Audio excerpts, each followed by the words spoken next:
Welcome to Conversations with Buddy. I'm your host, Buddy Puckett.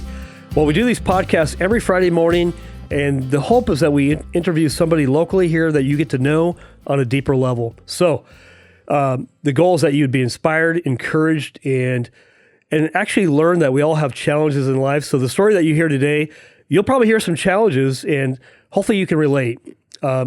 Nobody's without a challenge. So that's the whole goal, is that we just share those stories and testimonies and really how God has worked in our life to draw us closer to Him. So this guy this morning that I'm having on, he's a local restaurant owner, and he's definitely an influencer in the Salem community, probably even further. But without further ado, let me introduce my friend Mike Adams. Welcome, Mike.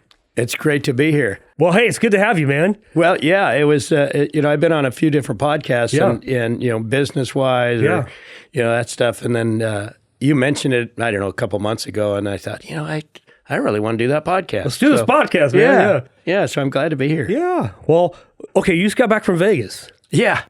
Okay, Before we get started the whole story, let's talk about Vegas. Why'd you go to Vegas? Well, so about 3 months ago, my sister called me. She says, "Tag, you're it." And I'm like, "Tag, that doesn't sound good, What do you man. mean? She goes, "Yep, you get mom now." So my mom has been probably for the last several years battling what we believe to be dementia. Okay. She was now diagnosed as being right in the middle of it. But we were trying to get her out of her house because it was getting dangerous, inviting strangers, homeless, to come and help her clean up. And they're my friends we kept getting. And finally, police had to be involved, and, abandoned cars in her driveway. HOAs are fining her, so it's No kidding. Wow. Yeah, I told my sister, I said, we've got to get her out of there. We can't procrastinate this. Yeah. And so I'm trying to get an addition built onto my house so that she can live in there. And then in the meantime, my sister had her daughter, who's about 40 years old, got 3 kids, one very young. She moved in with her. And I said, I don't think that's a good idea. I said, she gets way overstimulated. And sure enough, that's what happened. And hopefully there's no bridges burned there, but they're all coming over for Easter. So okay. So I think we'll be good. But in the meantime, she came over to our place now. And we aren't quite ready for her, but we've got 23 acres and it's pretty secure. Wow. And she's living in a large travel trailer with bump outs. It's like a little studio. Yeah. And but it's not the most convenient situation, when it's rainy and stuff out, the steps are slippery, and she's 87 years old. So, she's frail, but still very healthy. Yeah. Physically wise.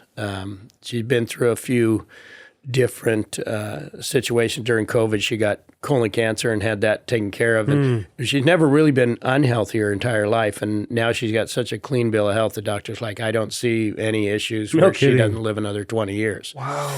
And other than the brain. Right. And the brain is as complicated as anything else.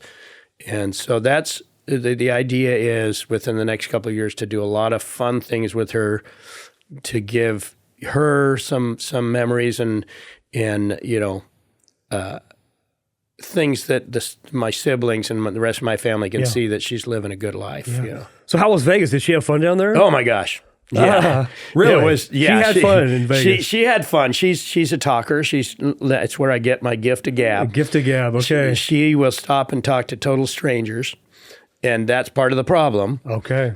She doesn't understand the danger of doing that sometimes. Yeah. But she also had an addiction problem with gambling previously. My mom did. No kidding. Yeah, she gambled away probably $80,000 of inheritance. Will that be like at the local casino or online? Yeah, no. I one reason I won't do gambling in any of my restaurants is because of that. Yeah. But yeah, she would go out to the coast and sit for days. Yeah. And pretty soon it was all gone, and the IRS came after us for $500,000 because she won $1 million one year. She did. I said, "Where's the money?" Well, you have to keep putting it in to make more. Really? It was her investment strategy. So $1 million wasn't quite enough. Yeah. Yeah. So, yeah. And so, and they say $1 million. She'd win, $1,000 here and then lose 1,500. And then she'd win 1,500 and lose 2,000. Okay. But the casinos, they don't report what you put in to the IRS. No kidding. That little card they give you, they have all your information on it. Yeah. And you put that in the machine. Your Social Security, if you win over $1,000, they have to report it to the IRS. But your losses, they don't track. They don't track it. They track it, but they don't tell the IRS. Okay. So we had to get a lawyer. Okay. And to get out of that situation. How many years ago was this? Probably 15. Okay, so she was 15 to 20. She was quite a bit younger. Late 60s, early 70s, but still doing it. Yeah. That's pretty funny. And it's not funny, but it is what it is. So we have it. She loves the Oregon Lottery, Megabucks, Powerball, all that stuff. And since she's been at our place, she hasn't been purchasing that as much. Yeah. And just trying to explain to her how that all operates. And you're not going to win that big one. Yeah. If you do, great, but don't count on it as your retirement. Right. Yeah. And so we wanted to take her to Vegas because it was a bucket list item for her. She went when she was 17 years old. Right. And that was 70 years ago.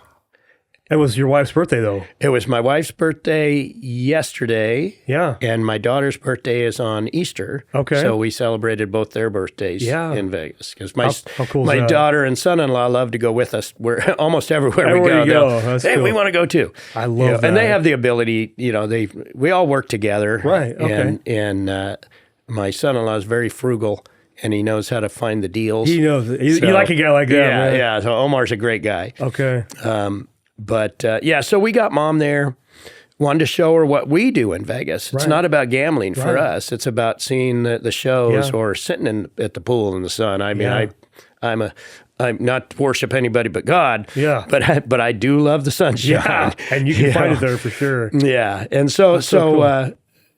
just doing that. And then she did win $700 something the second day in. 87, still loving life. Yeah. But the problem with it is then her problem is when stuff like that happens, she sees the shiny, the flashy lights, the bells and whistles. It's and fun, then man. The stimulation in her brain goes in overload, and you have to bring her down out of that. And so we probably won't go back to Vegas again. Probably not. But it was something I wanted her to experience, and before her time comes, before the God takes her home, and I wanted her to feel good. I wanted her to have that experience, you know. Well, sounds like it was a good time. Yeah, we had it. We had a blast, and we're home now. And you're back. In fact, I'm here this morning. I flew in last night. I got home at 8 o'clock. 30, and here you are, man. And here we are. Yeah. Well, hey, before we dive into your story, I just want to ask. You're in the restaurant business, Mike. You've been in the business for a long time, but I noticed recently there's a lot of restaurants shutting down. And most recently, Rudy's Steakhouse. Yeah. Thoughts on just a quick synopsis on what's going on? Well, restaurant business is very volatile. Okay. Always has been. But in this economy right now that we're hopefully coming out of, all of last year was horrible. We were constantly looking at the books. I mean, it's like you see the deposits going in and you're going, uh-oh. That's a little short, Okay, next weekend, payroll, how are we going to make payroll? So you're constantly, my wife, Katrina, is our bookkeeper and money manager, and she is on it. Even in the middle of the night, she'll wake up and look at the bank account. It's sometimes when it's that tight. So I know exactly what happened with Rudy's, financially. I don't know the guy personally. I've met him before, but if he's like any other restaurant, when they say, it couldn't make their or lease was lost or something, it's more than likely it's because they were just in a position where they could not make that lease payment. And, when you see, you hear stories, and we haven't had any checks returned yet, but we've been really close. And once that starts happening, it starts snowballing. And any restaurant, especially even, it doesn't matter if you're a chain restaurant, if you're every restaurant is struggling with especially in Oregon. But with the amount of things you have to pay out compared to what's coming in, and the cost of goods going up constantly, and you're trying to justify, how can I charge this much for this? Are people going to pay it? And you're right at that. There's a margin edge. It's just like a razor blade thin. You're trying to make so that you can still have that customer come in and be able to make that, that payroll or that the gas payment, the lease payment, the insurance payments. I think we're paying out. I'm just going to throw a number out there, but we probably payroll week, we're probably putting out $150,000. Yeah, we got to bring that much in, right? Yeah. With all of the restaurants, I have 3 Bow and Vine restaurants, Adam's Rib Catering, food truck, Bow and Vine food truck, and Cozy's New York Deli, and we've got to make all those have to have stuff coming in. It's a big number. It sounds impressive when you tell people, I bring in about $5-6 million a year. Yeah. Well, how much you pay out? You're rich. Loaded, Mike. I didn't get paid for 6 months last year. So, it's really tight. Yeah. And I feel bad for Rudy's because it was one of my favorite steakhouses to go to. Totally. I get their ribeye every time, or happy hour. They had an amazing happy hour in there. That was when you get your deals. They had a medallion, tenderloin medallion plate that was just as good as going in and getting the big meal. Right. You get old like us, you don't eat that much anymore. The tomahawk steak, man, that's the one. Oh, my son. And we would get our kids gift cards to Rudy's. Okay. Matter of fact, I still got 2 gift cards sitting there, but, and I'm not going to cry about it because I know the business. It just is what it is. It is what it is. It's unfortunate, but right now, especially our Salem community is I just closed one of my restaurants in downtown Salem, because of that same thing, and luckily that was the magic thing we had to do to turn what we were doing around to bring the sales up at the other restaurant. Go from the red into the green. Exactly. Yeah. And you have to do hard things. Yeah. We don't want to lose employees. We don't want to have to cut payroll. Yeah. Because those employees are counting on those, that paycheck every week. Yeah. It's a big calling to be a restaurant owner. I'm not in the business, but I can only imagine. Well, we're gonna dive more into that later in the podcast. I want to back up a little bit. We want to get to know who Mike is. Who is Mike? Where was Mike born? A big question I love to ask is, tell me about your parents. I know a little bit about your mom, but I want to know about the early life of Mike. How many siblings you have? So start at the very, very beginning, man. Go way back. I was going to say a joke, but probably wouldn't be appropriate. Hey, I was born a port. No. Yeah. I was born in Inglewood, California, 1962. Okay. We lived in the Bay, South Bay, California for first 11 years of my life. My grandparents lived in Manhattan Beach. I think for a period when I was real little, up to about 3 or 4, we lived in Manhattan Beach or Redondo Beach as well. I love that area, by the way. Oh yeah, and then we moved just 10 minutes away to Torrance. So that's where I remember living is North Torrance, and a little, called them Cracker Box houses. Yeah. On the corner of 184th Place and Bailey Drive, right down the street from the school. It was a little kind of a cul-de-sac kind of thing, and the school was at the end. And so we had a playground down there. It was fun back in the 60s, growing up. Good times, right? Yeah, sunshine. My dad was a machinist for North American Aviation, and my grandfather was the foreman for North American Aviation. And so that's how my dad got the job, I think. Yeah. But my dad was a cool guy. He was a tough guy. Before I was born, and he settled down when he met my mom, and I have his love letters to her still in a box. No way. It's really cool. I'm trying to get around to finding somebody that'll put them into a book for me. Yeah. But Yeah, he passed away young. He was I was 30 years old, and he was 58. But yeah, as a kid though, he was my idol. That guy he was a pretty cool dude. And he was all family. He let that Harley life behind, and just all he wanted to do was raise a family. And he actually went to art school before he got married, and he let that go because he knew he had to make money and raise a family. And so, now I told you, before we started about my mom, and Right. and she clearly had some learning disabilities when she was a child. Yeah. And my dad was very patient with her. Oh, sweet. And I never noticed anything because I was the middle child. So Okay, yeah. Tell me about let's that. Go, let's get to that. Yeah, See, yeah, this yeah. is where I get to where I get my personality. It explains everything, Mike. Yeah, I know. I was the middle child. Older brother or sister? I had two older brothers. Okay. So here's I'll give you their names. Martin and Mark were my two older brothers. Michael is the middle guy. That's me. Yeah, yeah. Mitchell was my younger brother. Still is. Yeah. He lives in Idaho now. And Maria was my sister. So all M's. All M's. My dad hated his name. What's your dad's Marvin. name? Marvin. He hated his name. He hated his name. Why? I don't know. He just didn't like it.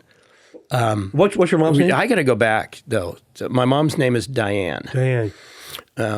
Diane Darline. Okay. And I got to go back, though. I don't know why my dad hated his name, but when he was 4 years old, both his parents, along with 5 others, I think, were killed in Los Angeles County's worst car accident, 1937. No kidding. There was 7 family members died. They were one brand new 1937 Ford, and then another one. And I think I bumped it. There you go.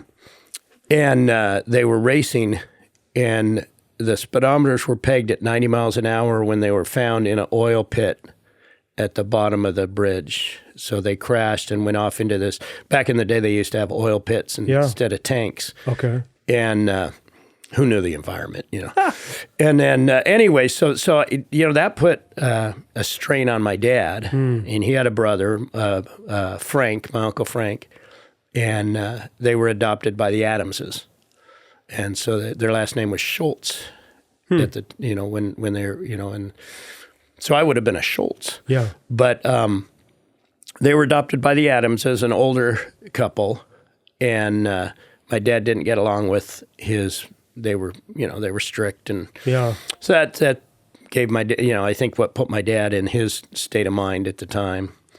But he was a very loving father. But they changed his middle name to Schultz so that he wouldn't lose that. Okay.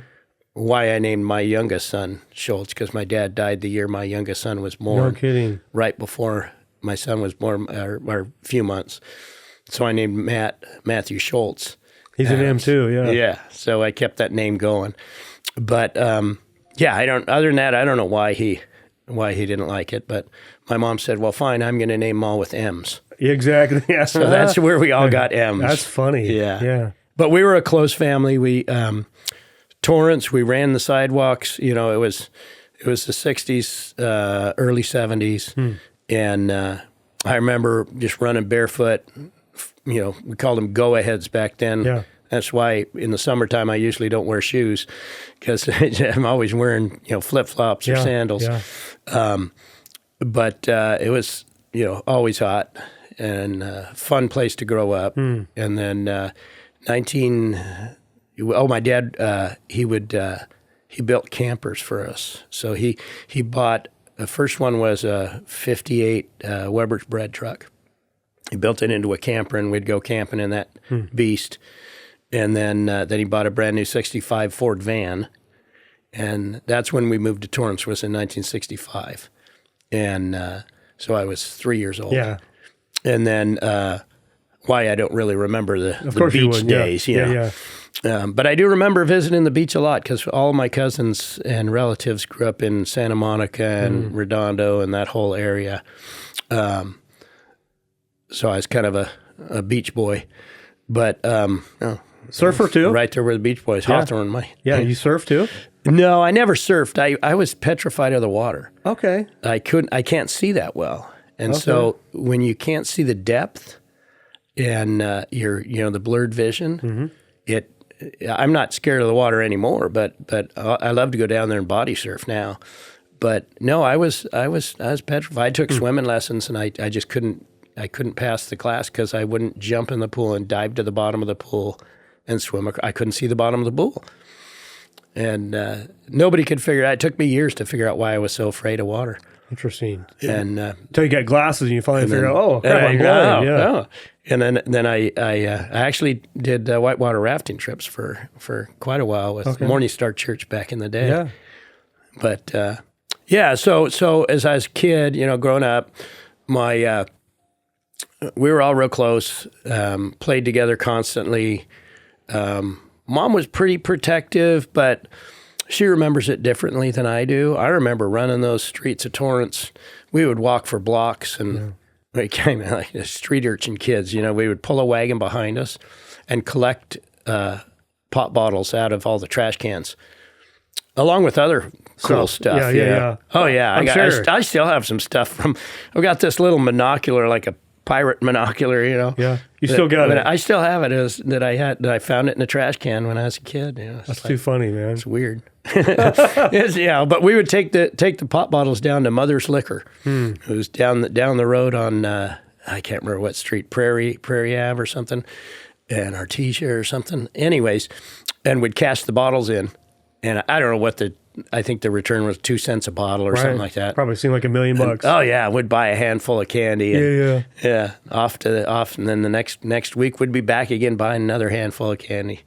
Yeah. It's funny. My wife and I were having breakfast this morning, coffee, and we both like candy. We like sugar, and we started talking about our younger days, like growing up eating candy going to our local.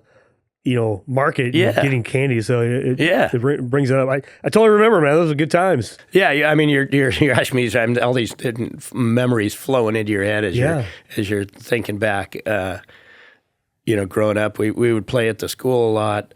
The Helms Bakery truck would come by, and we get these little candy necklaces, and just fun things. We were just, it was a fun time. I remember I was raised Catholic. Okay. My dad was Methodist. My mom was Catholic, so he would drive us to church, and my mom didn't drive, and he would sit in the parking lot and wait for us to come out. No kidding. Yeah, he wouldn't go in. He wouldn't go in. He tells us, he got burned at church. People have those stories. You get burned at church, I'm never going back. And it's when you think about people are human. Yeah, you're not going to church for the humanity. Right. If you base your church life on humanity, then you're doing it wrong. Well, it's like I don't go to the hospital because there's a bunch of sick people there. Yeah. Well, that's church. We're a bunch of sick people, and you go to church, and that's why we're all there. And we're all It's just like a hospital. Right, everybody's going there to get fixed about something. That's right. And anyway, so I remember going to catechism every Saturday. I think it was when we were down there. We go every Saturday. We'd go to catechism, and one time, and I was pretty small. I was pretty little. Next door neighbor had a '65 Mustang, Virginia. Her name was. She was the secretary for the president of TWA airline, and she lived next door to us. And Virginia Perkins, really nice gal with 2 boys, and they were older boys. One of them ended up going to Vietnam. And the other one, Richard, he was a cool guy. He ended up being a trash man. But the '65 Mustang sat in the driveway. So Dad takes us all to catechism.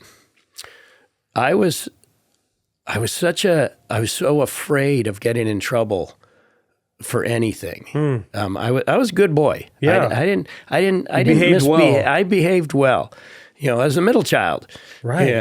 And so we were late, and I didn't want to walk in late to the class, so I walked all the way home.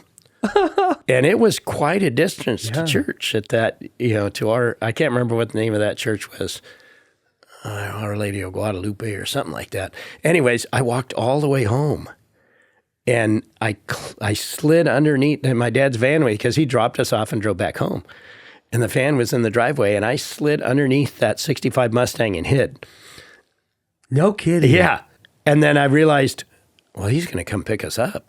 Oh, no. So I started walking all the way back. And this is Torrance, and it probably wasn't safe back in the late 60s. Yeah. It's like, so yeah, it was. You hadn't thought that one through all the way. Yeah, I didn't think that one through, but I got in pretty good trouble for that one.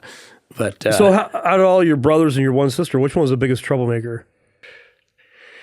Was it the younger one? We were all really good kids. My not one of us really got in any trouble. Yeah. I probably got in the most trouble of all of us.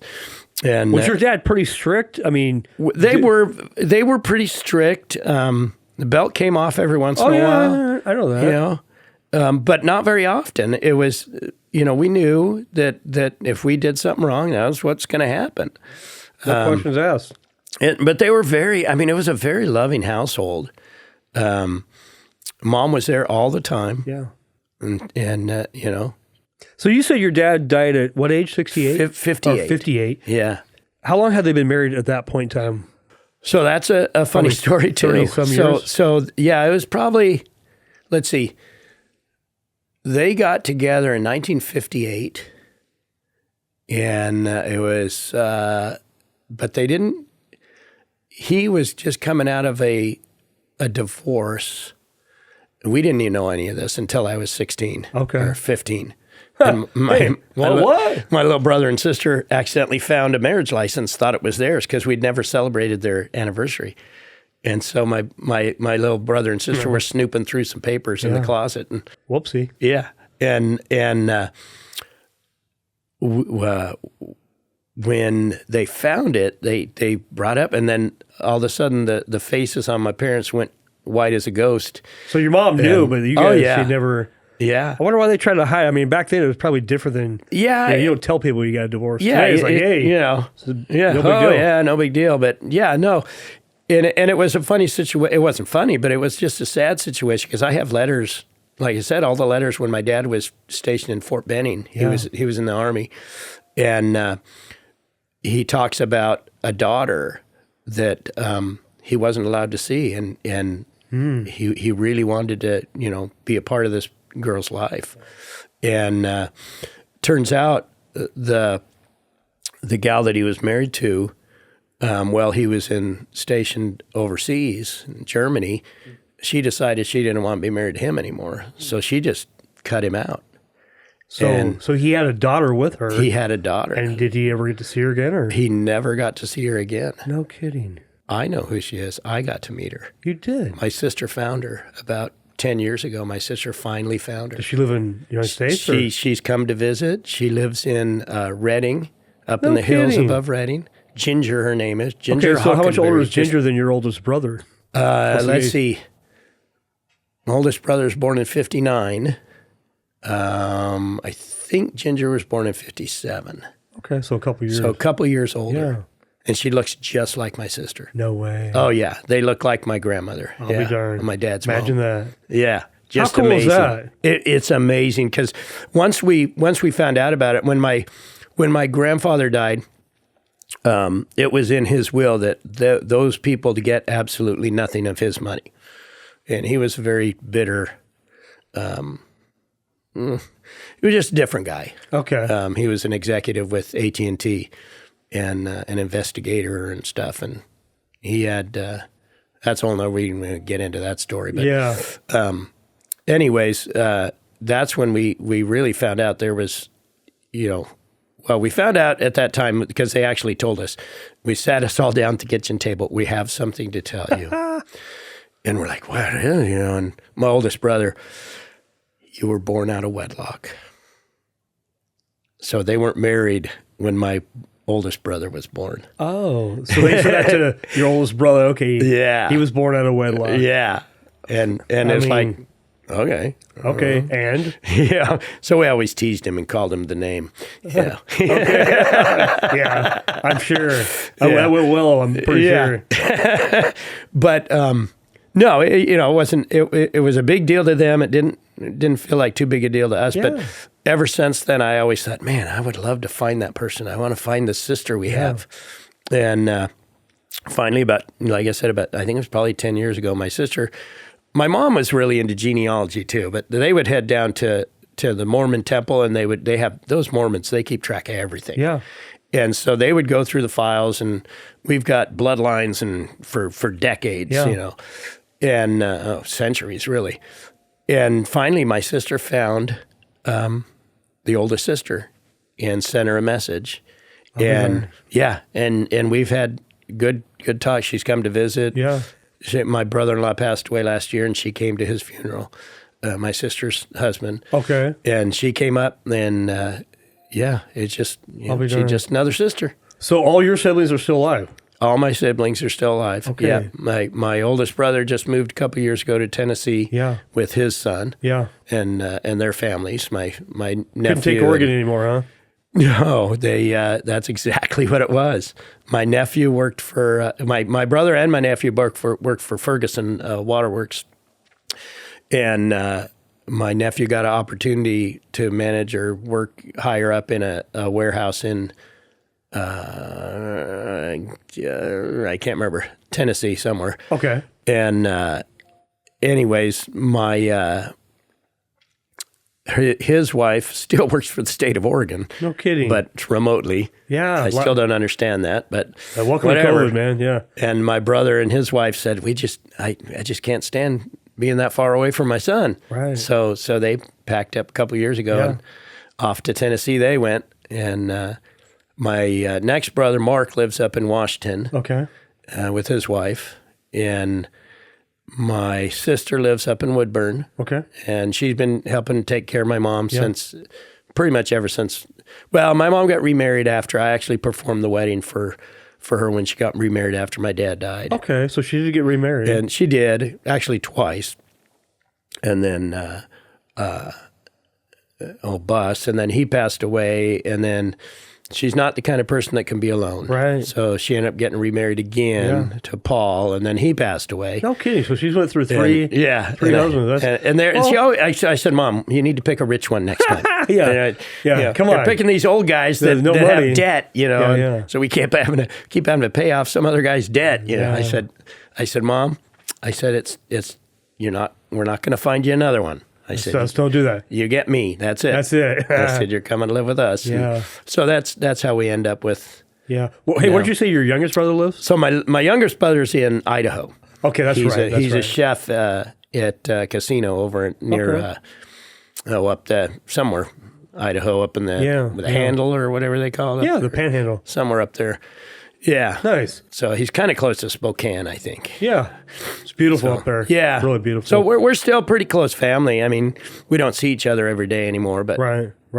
What are the, Mike, as you think about your dad and mom, what are those lessons that you have carried with you? I know they had an impact because they were married the entire time and they loved you. Well, yeah. As far as marriage goes, being able to forgive and there's always going to be something because you're not the same person as your wife. You're a different person. There's always going to be something that bothers you about that person. I like to say, I've counseled a few people that have struggled in their wedding, and we've all struggled at some point. We're like, oh God, why am I married? And you have to think back. I say, what did you marry that person for? What is it when you saw that person? What did you fall in love with? What was it? Outside of physical, what was it? Because we kind of look at our wives and we saw them the first time. We're like, yeah, she's beautiful, And then they start talking. You start learning about them, their personalities. What do they love? And you have to look back and say, okay, that's why I married them. I got to pull that back out of them. Why are they not showing that aspect? What did I do to cause that to be hidden in the back. We need to bring that out again. When I met my wife, what I fell in love with was her sports. I loved, well, more than that, she's a beautiful woman. Yeah. But I hung out with a bunch of guys, all my friends.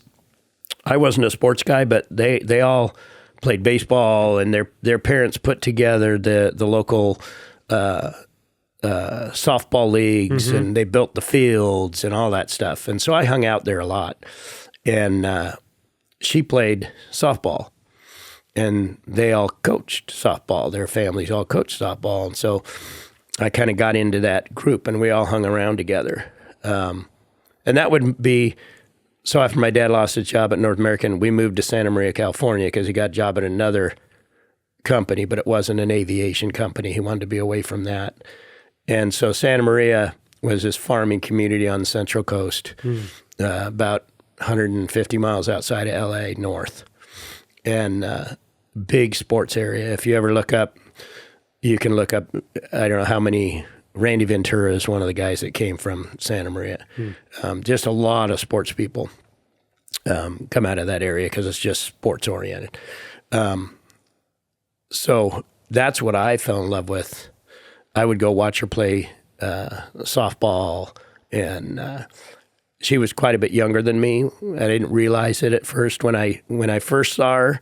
Well, when I first saw her, I asked my friends because they all knew her, and they're like, "No, she's only 13," and I was 16, or whatever it was, and I'm like, "Oh, never mind." Walk away.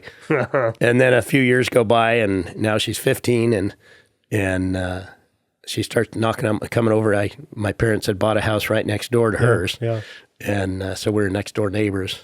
And really? You guys grew up together? Well, kind of. Yeah, I was already out of high school when she started high school. But I had a '65 Mustang. I'm into cars, so I'm hot rodding around the '65 Mustang, and she was part of the group. On the younger end of the group that we hung out with, we'd go walk around play bowling alley and play video games and stuff like that. Just a good group of kids. But she started coming over to my house and watching me work on the car. She really wasn't interested in holding a wrench for me. Absolutely not. And one thing led to another, and we started dating, and I remember my first kiss. And I really didn't date before her. We started dating when I was 19. Yeah. And she was 15. Yeah. And I maybe went on one or two dates before she came along. And, but I kid you not, it was love at first sight when I saw her when she was 13. And, that's sweet. And I didn't think it would ever go to anything. And then, 15 years old, she starts coming around again. And, and I would run into her mom. She went on a trip with her friend, and they went to Virginia and stuff one summer. And I'd go in the grocery store and hear her mom. I said, "Oh, how's Katrina?" Yeah. And, "Oh, she's fine." She's fine, Mike. Yeah. Well, it's funny because I think she was 16, and I knew she was the one I was going to marry. And I told her mom that, and her mom said, "You got to wait till she graduates high school." Okay. Really? Yeah. I love that. And she's a single mom. So Katrina grew up in a single parent home. Yeah. Her dad, he gave support and stuff, but he lived up in Hillsburg, so he was, what is that, 500-600 miles away. Yeah. And he'd come every once in a while, but he was focused on his business. He was a stonemason, one of the best in the state of Oregon. He would get called all over to build builds. He did the Madonna Inn, all that rock work in the Madonna Inn in San Luis Obispo. Yeah. Is most of that is I love his that work. area, by the way, that San Luis Obispo area. Oh yeah, it's beautiful. When I head down there, I always stay at Pismo Beach or right on the water. I love it. But yeah, so back to a marriage advice. I mean, you've got to look back and see. There's no reason why you can't bring that spark back. You know, you've got to look at what you originally saw in that person. And you have to understand that people develop, they get, you know, as you get older, your mind's, you know, your thought processes, but there's always that in there. It's always in there. Yeah. So so you're in Southern California when you met Katrina. Yeah. And then somehow you got to Oregon. So talk about that journey of when did you and Katrina get married? I'd like to know that. Yeah. And then how'd you guys get to Oregon? So I mentioned that I asked her mom, and she said you have to wait till she graduates high school. So her senior project was planning her wedding. Swear. Yep. And she'll tell you the same thing. Okay. Senior project was planning her wedding. I had a small lawn care company. I went from working in grocery, got in a really bad car accident, so I couldn't work. While I was dating her, I just crushed my legs. So I couldn't walk for like 6 months. And as I'm recuperating, I actually started walking in about 2 months, but the doctor wouldn't release me, so I couldn't go back to work. So I started pushing a lawnmower around the neighborhood and just mowing lawns. Yeah. One thing led to another. Now I have a lawn care company, and as soon as I could start driving again, I get a trailer and a truck, and you're all in. And started my first company at 19. I love it. And then I opened a bank account with Katrina's name on it and my name on it before we were even married. And I tell this to people too. If you don't tie yourself completely together with your spouse, so many people keep separate bank accounts. This is my money. This is your money. That's not how it works. You're going to be separate the whole time. Yeah. You've got to be together in everything. And so she planned a wedding. We got married in a little Episcopal church in Santa Maria, California, St. Paul's, I think it was St. Paul's Episcopal Church. And had our wedding reception in the backyard of a friend. Really nice backyard. We had probably, 60, 70 people in there. Yeah. And had our honeymoon at Catalina Island. Oh, wow. Yeah. That's cool. Yeah. I borrowed, I don't know, back then I borrowed a credit card from her mom, and I probably put, $600 on it or something like that. And we drove her little Toyota Celica down to Long Beach, parked it in the parking garage, and took the 27 miles across the sea, and it was waiting for us over there. Yeah. I've never been to Catalina. I always wanted to go, but it's a beautiful little island. Yeah. We've been back a few times since then. It's not quite the same as it was, but it's still a fun place to go visit. And right. Yeah. And so you would have been 21. She was 18 at the time. Yeah. She's fresh out of high school. Yeah. Okay. And just a genius with bookkeeping and stuff. She was raised in bookkeeping. Her grandma was a bookkeeper. Yeah. Her mom was a bookkeeper. When she was 10 years old, her mom sat her at a ledger, and big old book, and you're flapping pages over and going down. And, okay, how many siblings did she have? Well, she had 3 siblings, but she was pretty much an only child because they were older. Gotcha. So yeah, her older sister, it was a weird situation. They were a pretty loose family. I mean, there was a lot of liberties taken. Yeah. Her oldest brother, he's still alive. He lives in Glendale, California. Yeah. Gary, he was more like almost like a dad. He was about 10 years older than her, and he would take her in the summertime down to California because he lived to LA area because he was in college and lived down there. Okay. And she spent a lot of summers down there, and then and then the rest of the summer up at her dad's house at the ranch. Okay. But there was a lot of drugs, a lot of wild stuff going on in that house. Does Katrina still have a relationship with her dad? Is she close to him, or is he still alive? He's still alive. Yeah. This man is.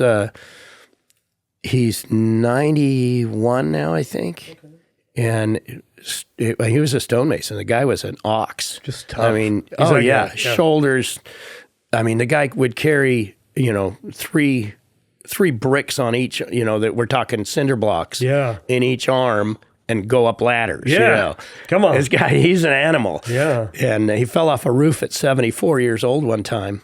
He woke up 2 hours later. He had a broken back, broken ribs. I've heard that story so many times. Like, Dog. don't get on the ladder after like 60. And he gets up, gets in his car, drives to his daughter's house, Katrina's sister Melissa, with a broken back and ribs, and he comes in the house, and her husband's like, Melissa, you need to come down here.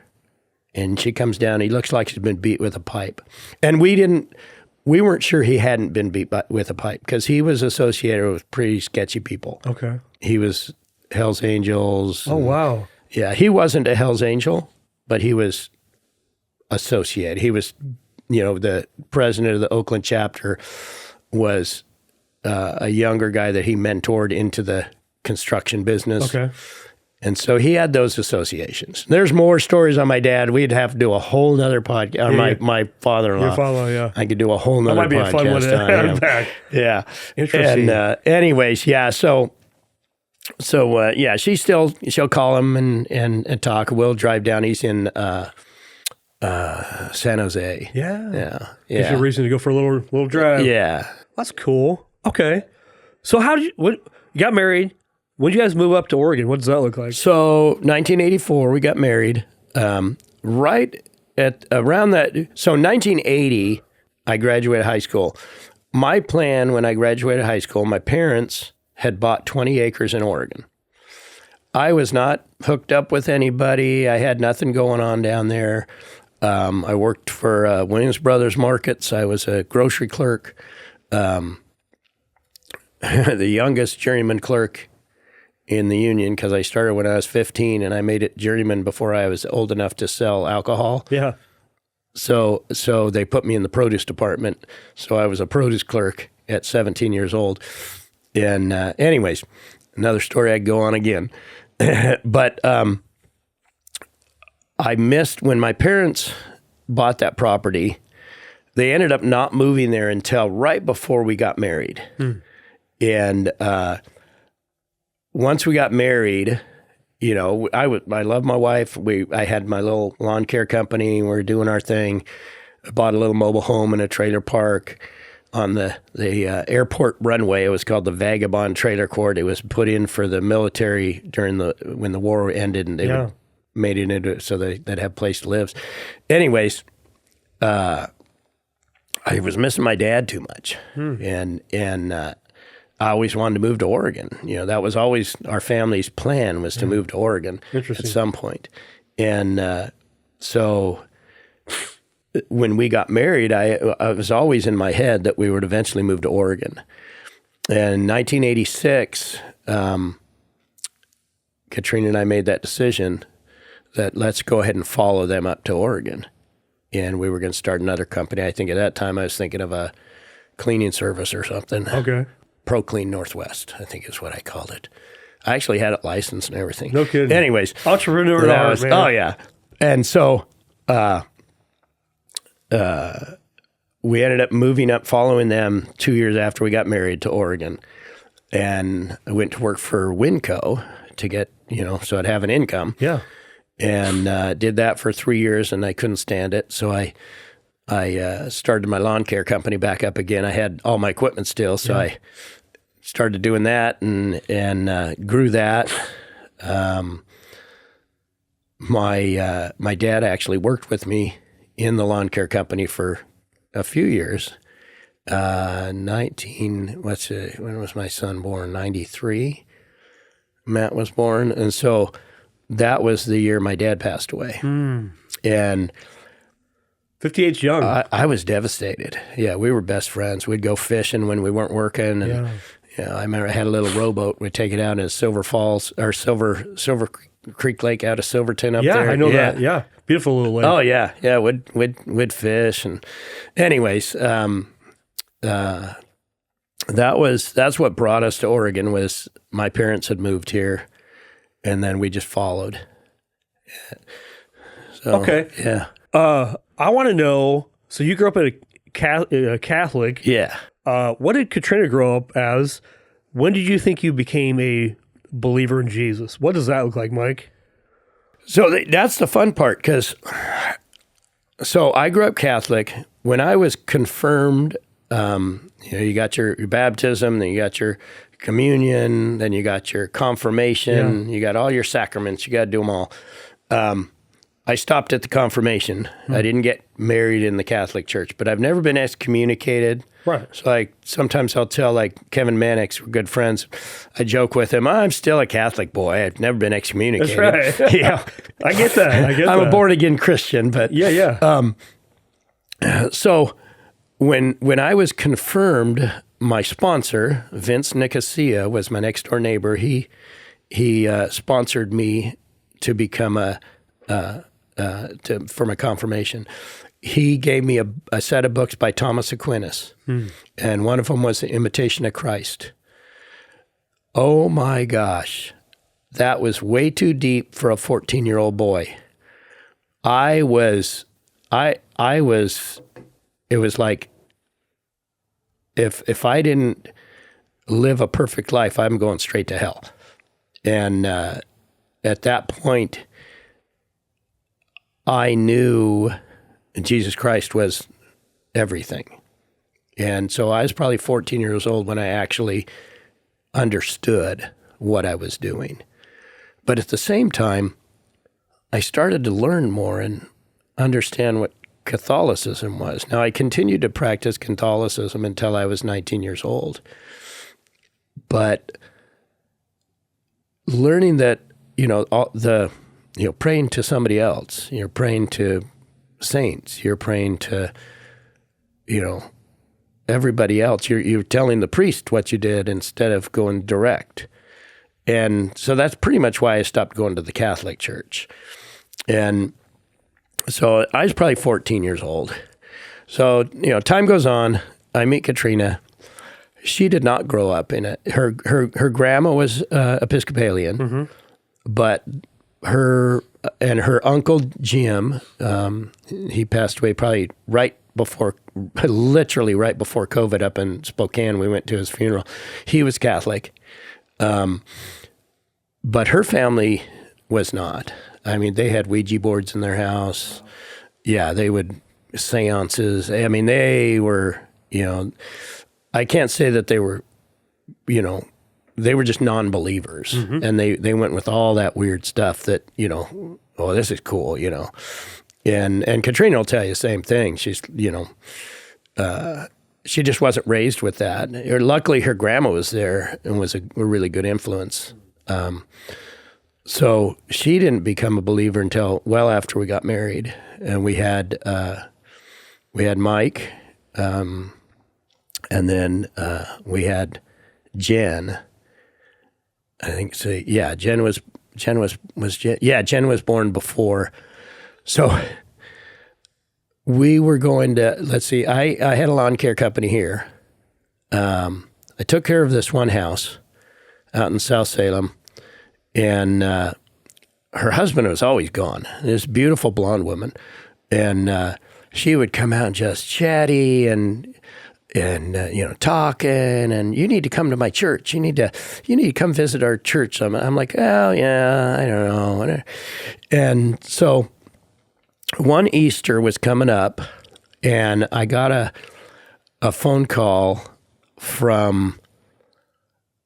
Oh, it's just a random phone call from I can't remember. They used to meet out at, I want to say the old Pringle School, right there off of Kubler and Battle Creek or wherever that is. I think you know what I'm talking about.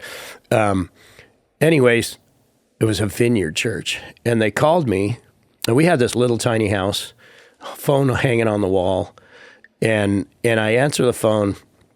And they say, we want to invite you to our Easter service. We're having this special service with this actor's coming. He's going to put on this special Easter show for us. And I'm like, oh, yeah, well, I'll think about it, I hung up the phone. As I hang up the phone rings. I mean, literally. It's the lady, I'm pretty sure. Hello? Hi, Mike, this is Denise. I'm like, Denise Nelson? Yeah. And I'm like, Okay. She goes, I want to invite you to church again. Easter's coming up, and you could tell Katrina she could buy the new clothes for the kids. And that was on Friday. It was today, Good Friday. Yeah, Good Friday. Oh, you're going to get me teared up now. And I said, we'll be there. I hang up the phone. I look around. There was a wall. This side was the kitchen with the phone. The other side was the living room. Turn around. Katrina, we're going to church on Sunday. It's Easter. You got to buy the kids new clothes. Come on. So we do it. Do you know who Denise Nelson is? I do not know her. She's the lady that I took care of the house. Her husband, I thought, was a salesman. He was never home.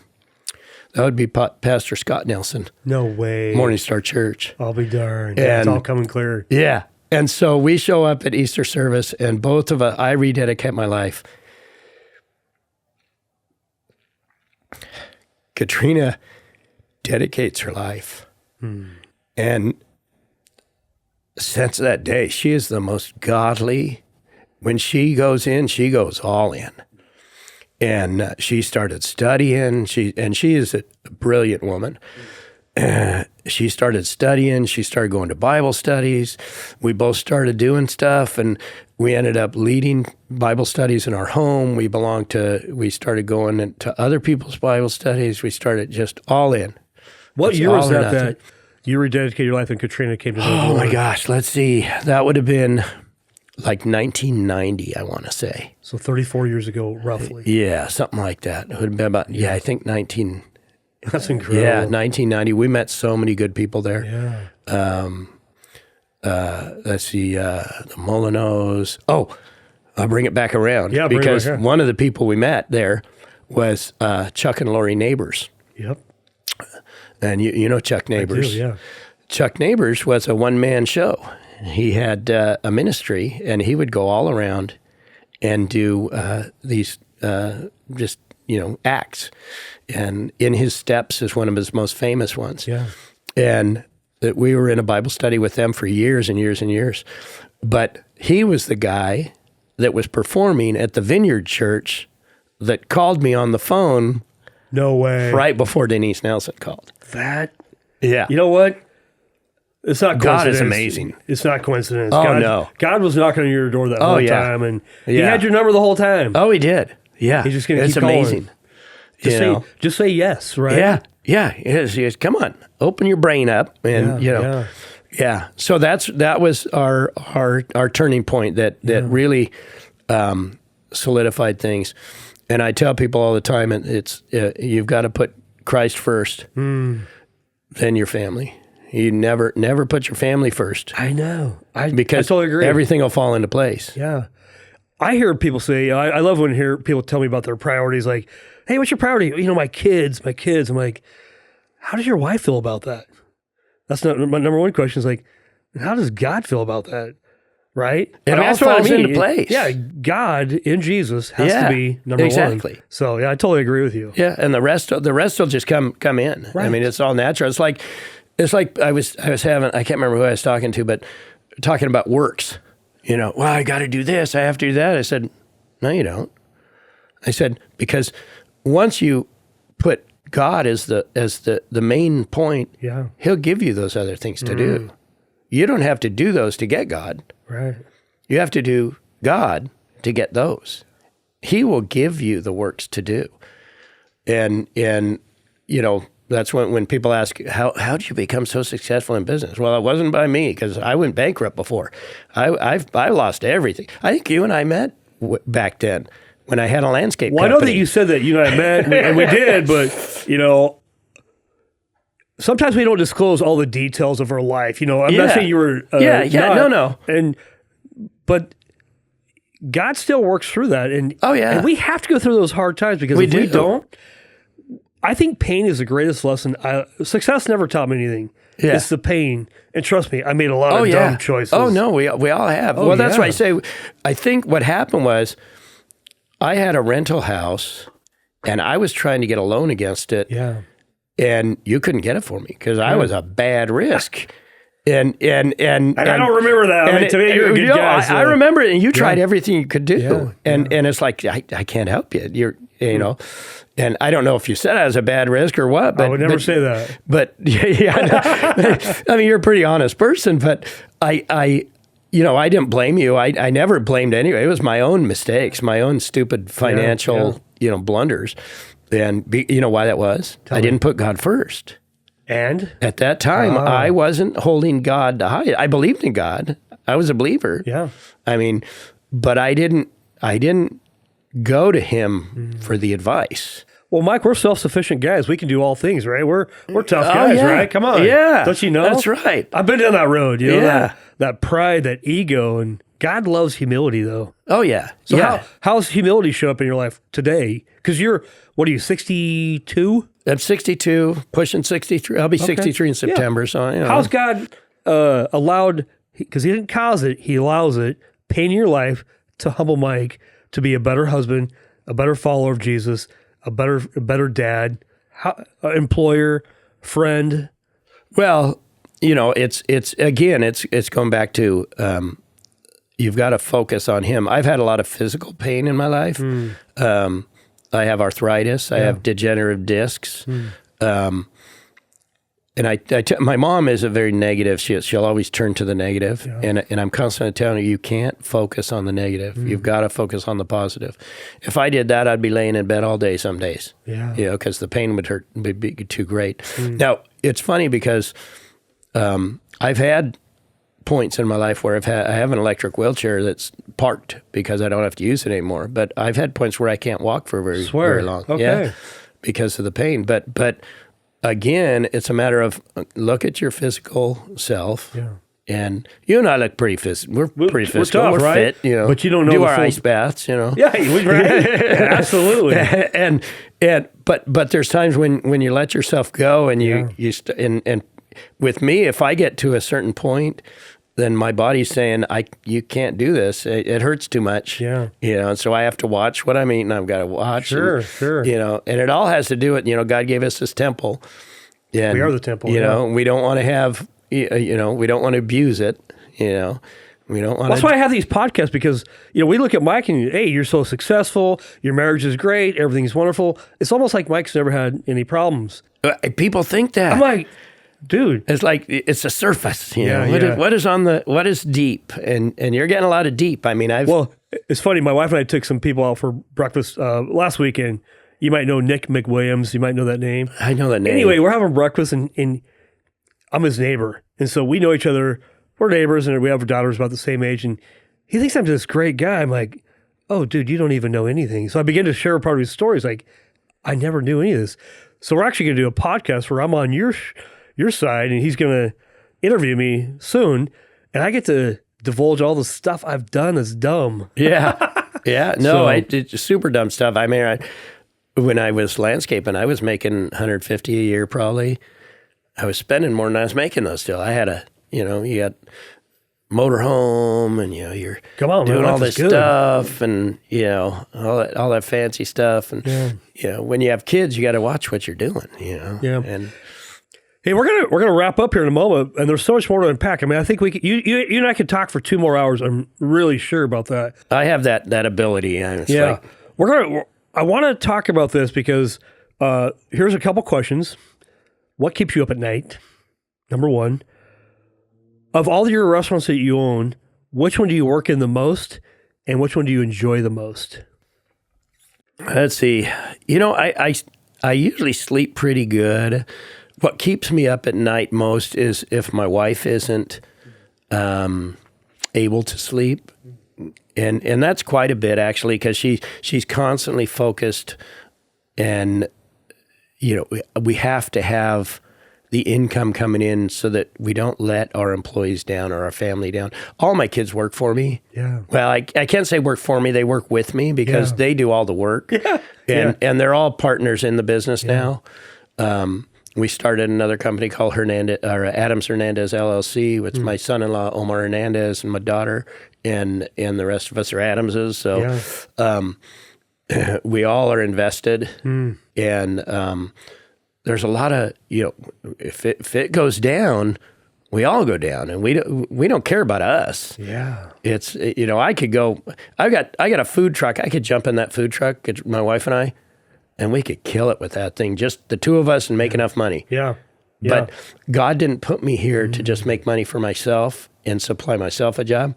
I always say, God, there's another. So the reason I'm in the business is because Morning Star Church one day had a prayer meeting, and my wife and I were there, and I was in the middle of going bankrupt in my lawn care company because of my own mistakes. And all her prayer warrior women laid hands on me and gave me a vision. And God said, feed my people. And God told me that. He said, Mike, feed my people. I'm like, okay. And at the time I was feeding, I was doing all the youth camps, cooking up for all the kids and all the parents, and, 300 kids every summer, 5 camps a year, blah, blah, blah. Yeah. I am feeding your people. Then he gives me a vision of what the first restaurant's going to look like. And I walk in that restaurant, the first one I had, and it was the exact vision that he gave me. I signed on the dotted line, and we opened that first restaurant, Adam's Rib, on the corner of Lansing and Market. And then a year and a half in, I'm out of money. It's not doing what I thought it was going to do, but it really did. And we did a lot of ministry out of it. We served a lot of Thanksgiving meals out of it. We did a ton of stuff out of that little building. And then when we moved to, we had the opportunity to move our restaurant to 12th and State. And then when we did that, God opened the floodgates, and we were overwhelmed with business. And he said, the previous spot was just a test. It was just a training ground. Yeah. And now, isn't that life anyway, honestly? Yeah. And here you go. And from there on, it's just been, blessing after blessing. Now, have there been downtimes? Yeah. Yeah. Well, I think a lot of times we're Americans, man. We think success is only when your business is doing well. But from God's perspective, success is, are you feeding my people? Exactly. Are you loving my people? Yeah. Are you doing what I asked you to do, Mike? Exactly. If you think about the prophet Jeremiah, he went to preach to the people who never would listen. No exactly. One. Not one. Yeah. And so, are we willing to do the work he's called us to do anyway? And that's what he's called. I always say my ministry is Salem. It's just the community. Yeah. And that's where we're at. Where he said, "Feed my people," and he still tells me that today. I still get that same thought. It depends on what direction he wants me to go. I always say, and this goes back to, if Katrina and I had to go do something else today, if God said, go do something else, we would do it. Right now, he wants us to employ people. He wants us to supply jobs to the community. He wants us to help our community.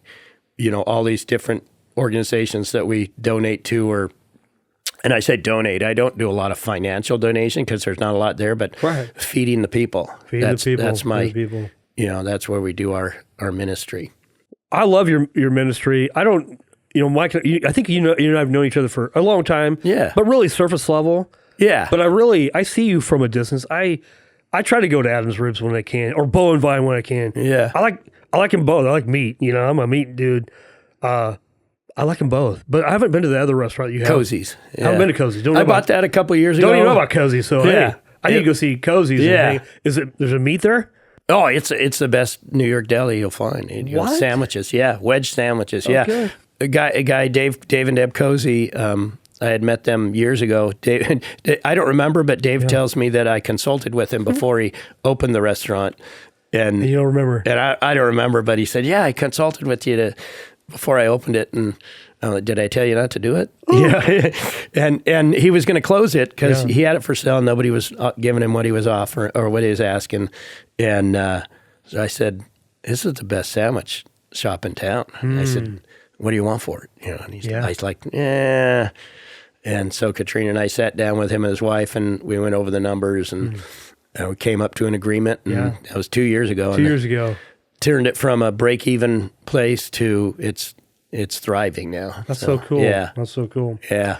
Well, hey, we're gonna wrap up. I just want to say this verse here because you brought it up. You said it's not about our works. It's about what God's doing in your life. Yeah.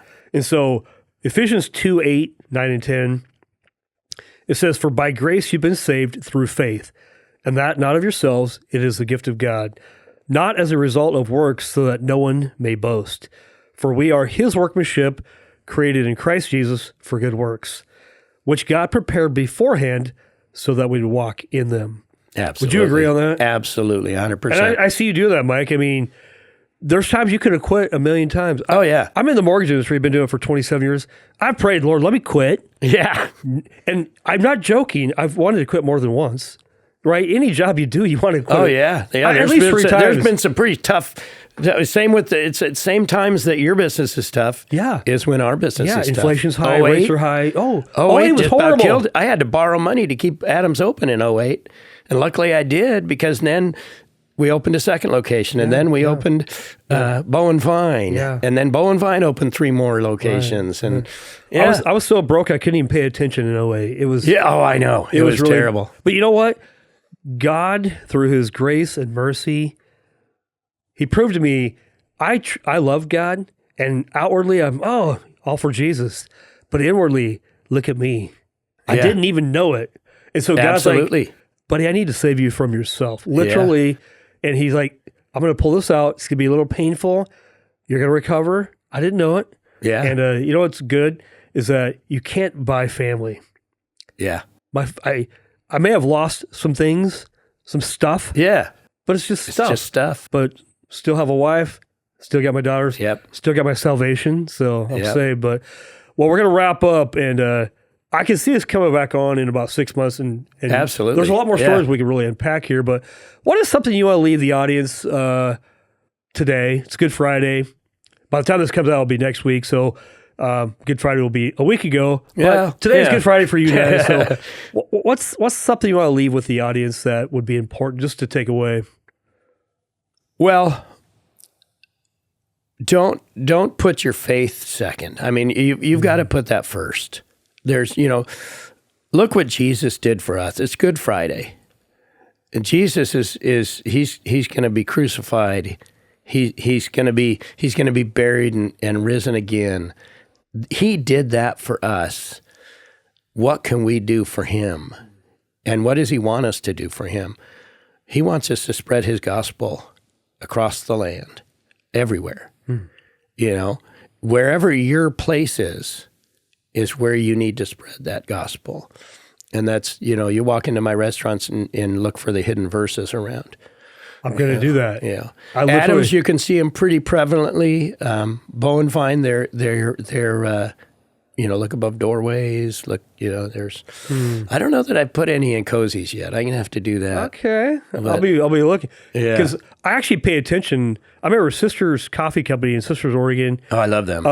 They had a Bible verse either at the very bottom or somewhere, but then it went away. Like I don't know if it bothered somebody. I thought, that's too bad. But you know what? No, it's the good news of Jesus. That's the only thing we have to offer people. Is absolutely. Yeah, they're a good Christian family over there. The Sisters Company. Yeah. Well, Mike, thanks for being here. Thank you for being here every week. We really appreciate you. And we do hope this encourages and inspires you. If you'd ever like to be on the podcast and share your story, or maybe you know somebody who would love to share their story, get a hold of me, and we'll have a conversation to see if it's something you want to do. And, well, Mike, happy Easter to you, brother. Yeah. Appreciate you. You too. Your influence on our community. We'll be watching you, praying for you, and Katrina, and your family.